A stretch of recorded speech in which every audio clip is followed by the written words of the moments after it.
नमस्कार, टीव्ही 9 मराठीमध्ये आपल्या सगळ्यांचं स्वागत। मी निखिला। महत्त्वाची बातमी, मंत्रिपदावरून महायुतीमध्ये रस्सीखेच सुरू आहे। बावनकुळेंच्या भेटीगाठी देखील वाढलेल्या आहेत। तसंच सागरवर आणि देवगिरीवर आणि वर्षावर देखील हालचाली वाढल्या आहेत। चंद्रशेखर बावनकुळे यांनी आधी अजित पवार यांची भेट घेतली, त्यानंतर फडणवीसांना भेटून ते शिंदेंच्या भेटीसाठी वर्षावर दाखल झाले आहेत। मंत्रिमंडळ विस्ताराच्या पूर्वी राजकीय हालचाली वाढल्या आहेत। तानाजी सावंत, शिरसाट आणि गोगावले सध्या वर्षावर उपस्थित आहेत। उदय सामंत आणि प्रकाश सुर्वे हे देखील वर्षावर उपस्थित आहेत।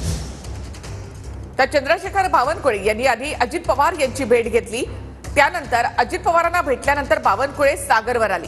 तिथे फडणवीसांशी चर्चा केल्यानंतर ते वर्षावर एकनाथ शिंदे यांच्या भेटीसाठी गेले आहेत। मंत्रिमंडळाचा विस्तार रविवारी होणार आहे आणि त्याआधी खातेवाटपासंदर्भात हालचालींना वेग आलाय। तर वर्षावर तसंच सागर आणि देवगिरीवर देखील हालचाली वाढल्यात। मंत्रिपदावरून महायुतीमध्ये सध्या रस्सीखेच सुरू असल्याची माहिती मिळते।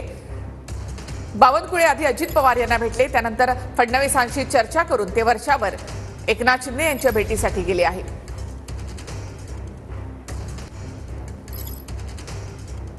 खातेवाटपासंदर्भात आता हालचालींना वेग आलाय।